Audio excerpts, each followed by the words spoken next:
have Tommy here. He has shows in Chelsea. I'm Giovanna. I'm the host of Artbit, and we have Tommy Min. He's going to talk about his artist journey and also the current shows in Chelsea. My name's Tommy Mintz. I'm an artist. I live in New York City, and I've lived here my whole life. My work, I guess, is about that sense of time and change that I've seen in New York over the last 40 years, where especially now we're seeing like extraordinary amount of change and also a sense of loss of tangible memories and photographs. I'm a photographer, and I now use digital cameras, and that has a very different sense of memory and permanence to me. So in my work, I'm playing with our sense of permanence and memory, especially in digital photography. So what I do is I go around with my camera, take a bunch of pictures of one location, and then run those pictures through a small program that I wrote that differentiates or that can detect the differences between the sequences of images, and the algorithm then adds in whatever is different, adding layers of what's detected as different or layers of change.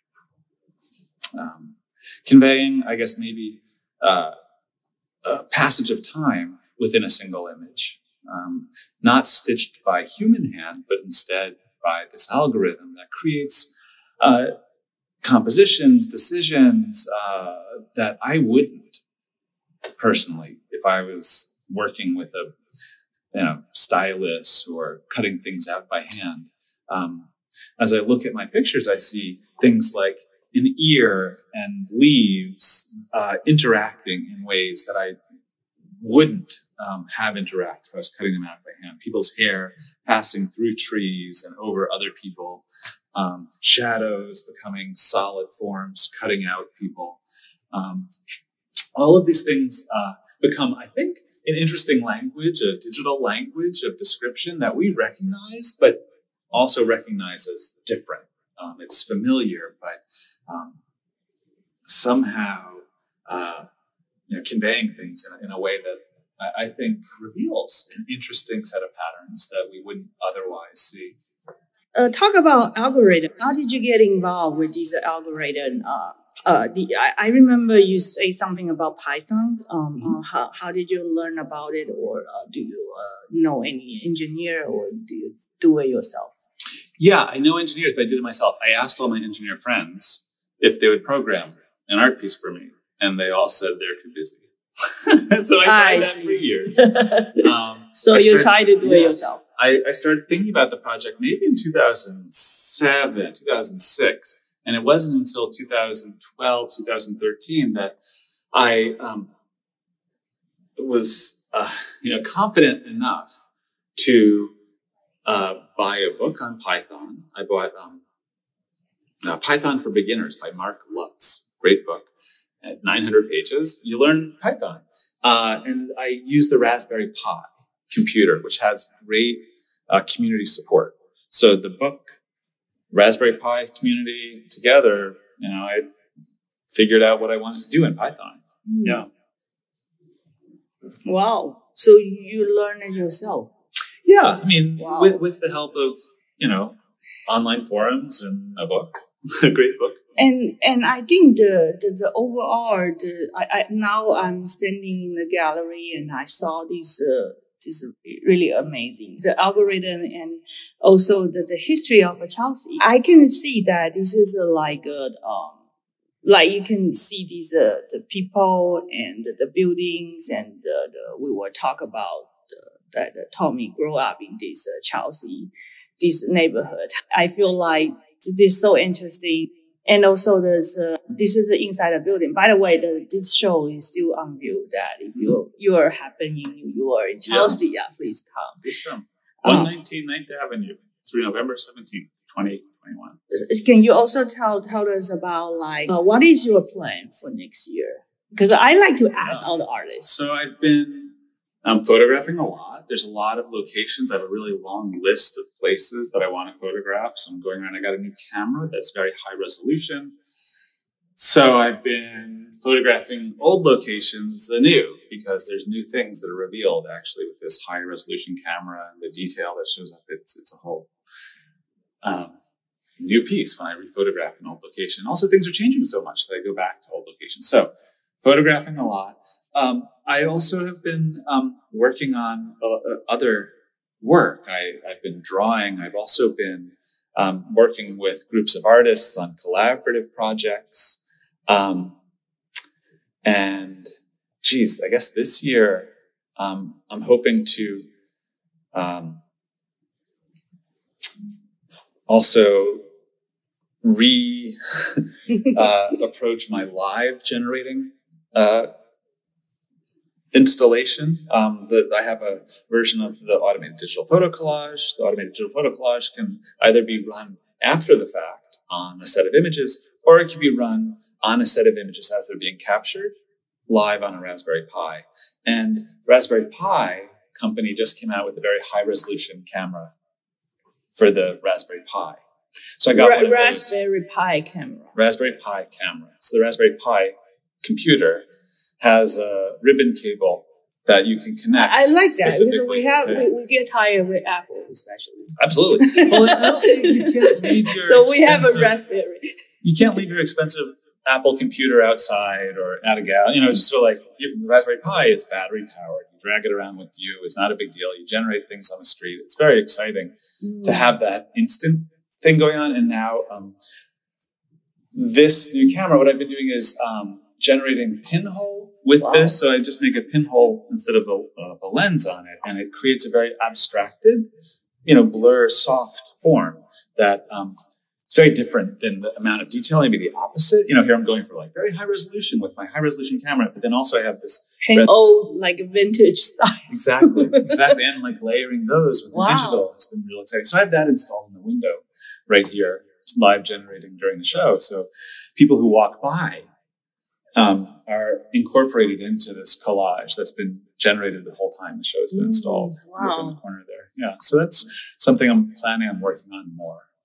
I just got it set up for the show, and now it's very exciting to think about that. Really looking forward. Oh, thanks. I think that another really interesting thing that I'm thinking about doing this year is continuing to print using pigment transfer processes. So if you just have a regular inkjet printer at home or in your studio, you can print onto a plastic substrate sold by Inkspressions. The name of the product is Transfer Ease by Inkaid, I think is the name of the company. You should Google that before putting it up online. And they make a product that you could print onto and then transfer the pigment off of onto another surface. So I have a couple of prints in this show that I did small, but thinking about that Jasper Johns show we just went to see and the multi-lithograph panel that we were looking at with like 8 of the same thing repeated, but tiled. I'm thinking about doing pigment transfer tiles. So a very large print made from multiple small pigment transfers. So giving the edges and frames a whole nother level of interaction, maybe physically. So it was great to see that Jasper Johns show. If there's one thing to tell everybody, is go to the Whitney. I know. And then, by the way, there's another show that's a Tommy Ming's show, just like 2 blocks away. Yeah. That's my show. Exactly. What influenced you as a photographer? And I know you're a teacher. You teach photography. Yeah, I mean, I love studying photography too. And there's a lot of photographers whose work I absolutely adore. So as a photographer, like I really think of myself as a street photographer. Carolyn Levitt is maybe my favorite. Gary Winograd's right up there. This idea of just finding moments on the street, coming upon them, and being a fly on the wall is something that I identify with. I'm also fascinated by Muybridge and Marais, these photographers who first captured stop motion and very first experimenters of photography's ability to stop time.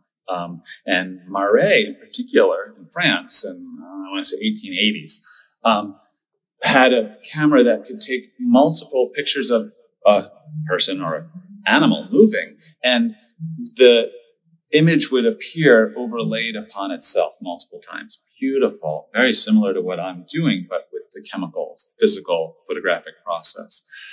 And also, reaching back even further, I've been thinking a lot about Louis Daguerre, who invented the daguerreotype, right, the early photographic form. Previous to that was running a diorama in 1812 to 19, look it up on Google. Louis Daguerre ran a very successful theatrical-like amusement, where it was a theater set, a theater stage with a set that had lighting effects, and it would change. The lighting effects would change the painted backdrop. And that was the whole performance. There was no theater, it was just the set. And so Daguerre had all these effects, would in fact have two different stages that the audience would look at and rotate them. Rotate the whole audience was on a big turntable in this theater. And I'm thinking about that, the panoramic diorama, this idea of surrounding yourself in an image, and how that reaches back really to before photography's invention. And so we have this moment, actually, where the diorama burns down and Daguerre takes his insurance money and invests in photography, really. So you have this moment of pre-photographic, the photographic that I'm really fascinated by, that sort of, and I feel like there was a sense of ownership of the city in a good way. Like you wanted it was your home. And, how do you designate something as yours? You mark it as yours, right? So as a kid, as a 12, 13-year-old, in the city, it was very common to sort of have a marker or a spray can, then just mark things as yours. People would have a tag. I had many different words that I used as tags over the years, but I also used symbols. And I think that's something very interesting. And actually that ties into another project that I have currently on exhibit right now, is something we're calling the Museum of Sticker Art, MOSA, at the Kingsborough Art Museum. So I teach at Kingsborough Community College, and the contemporary equivalent to graffiti, I think, is stickers. Stickers are super easy to make yourself for next to nothing, and they're everywhere nowadays. So I've been peeling those off and collecting them on 4x6 index cards, and now we've hung over 1,000 of them in the museum. I think that is something that I often look for. This idea of marks on walls, stickers, markings that designate a place as a place where somebody has called their own is a thing that I often look for in my photographs, but also just as a photographer going around, I notice that. I notice the stickers. I notice the graffiti. And I think that's something that a lot of people try to ignore. And then I have a question. So, do you remember what type of a camera was your first camera? Sure. I had a Kodak disc camera. The film was a flat disc that you'd stick into the camera. Do you still have it? No, my father threw it away. And all the film, too, that I shot. I've never let him live down. Dad, I love you. He threw out, I had my film. So don't worry. My parents just sold all my vinyls. Oh, no. In Taiwan. Oh, my. I hope they got a lot. Yeah. So that's why I couldn't talk to them for a while. Forgive them. Well, it's important. How much was there? Like a big collection? 20 so. Oh my goodness! I used to work for record company. Okay, I even a lot of a white label. Okay. Yeah. Okay. So, Okay. Are they retiring on that? Your system. Okay. So your Kodak camera. Yeah, my Kodak camera. I remember spending all my money that I had on film and developing. You have to send your film in and wait 2 weeks for it to come back. And that was some of the best Clark films, where you'd send it in for $3 for development. And gosh, what did I do with those pictures? One of the things I did with them, I remember we moved when I was in 6th grade, so I must have been in 6th grade when I did this, into a place here where we had a basement, a cellar in New York. So like, wow. So I had a workspace that I could do things in. And I had my father had soldering tools. I don't know, he taught me how to solder. So I was soldering pieces of an old umbrella together and then suspending pictures from the photographs that would dangle around. So that's some early sculptural stuff. So I was always interested, I guess, pushing the sort of way that we view pictures off of, the page, the album, the sort of print into something else that, is substantial in a way that, and I'm thinking once again about the show, wonderful Robert Rauschenberg show we just saw at the Whitney. And we were talking about I'm going to pronounce it wrong, the catenary series of this sort of strings that are dangling off of the, off the canvas, if you will, just sort of sculpturally projected out into space. And maybe I saw that. Maybe I saw Alexander Calder. I know I saw a lot of Alexander Calder as a kid. He was at the Whitney, with the circus that was always on display. I don't know if you've seen Alexander Calder's Wire Circus, but that was definitely an influential thing to me. I'm very influenced by Red Grooms. I mean, Jasper Johns for sure. I remember that American flag painting from when I was a kid. Another thing that blew my little mind when I was a kid was Red Grooms' Subway. It was a subway car that was life-size, cutouts of cardboard painted, sort of cartoonish and otherworldly. And you'd walk through the doors, cardboard doors would slide open and you'd walk into the space. And that must have been in the Whitney Biennial, 1984 or 1986. Maybe it was not even a biennial then, it's every year. I don't know. But I don't think I've sort of done exactly that, but I do think this idea of in creating a space for people to view a full view of take on the world. Red Grooms' cartoonish take. Or here we have this Daguerrean, maybe, take, or digital Daguerrean take of diorama on the world. I don't know. I think I have a lot of influences. Louis Daguerre, French inventor of photography, of the daguerreotype. Yeah. And actually, one of my favorite pieces, I think, is influenced by the Dalai Lama. Jean-Claude and Christo were these pair of artists that, maybe most famously draped the Reichstag in cloth, and recently the Arc de Triomphe in Paris, right? 2003, maybe. It's not long after Dalai Lama was here, so I associate them in my mind. They made these sculptures called the Curtains in Central Park, were you here for that? It was so wonderful. Orange fabric draping down that you'd walk through, and it was very meditative. And I thought it was very much about Buddhism and the Dalai Lama. I would feel like photography is like a meditation. Everything that you see is like meditation. That's my point of view, because I was a film student. Yeah. But another of my favorite photographers is this guy Stephen Shore, who's a contemporary photographer. He landscape. One of the things he talks about is and maybe this is also Joel Meyerowitz who says this in another of the videos that I show my classes. Being a photographer is existing in a heightened state of awareness. You want to pay attention to everything, because that's how the camera records. Normally, with our eyes and our sort of senses, we have a tunnel vision. We have a focus on what's directly in front of us. The camera has equal recording all over the frame. And so to change our perception from this tunnel vision, this sort of very small point of attention, and spreading it wider, I think is very much like meditation and, like photography. Yeah. It's a really great morning, and we walked to the Jasper Johns, and now I see your photography, and this is still on view. That if you come to Chelsea, don't forget to check Whitney Museum, but Jasper John, and don't forget to check Tommy Mann's this show. Can you say that the name of this exhibition? This is Time After Time. And it's algorithmic panoramic time-lapse collages. And it's at Guild Gallery 2, which is 119 9th Avenue between 17th and 18th Streets. And it's on view 24 hours a day through the window. Actually, you can see it from the sidewalk. Maybe you can walk by in the evening. So, yeah, it's beautiful. Yeah, and it's beautiful in the quiet.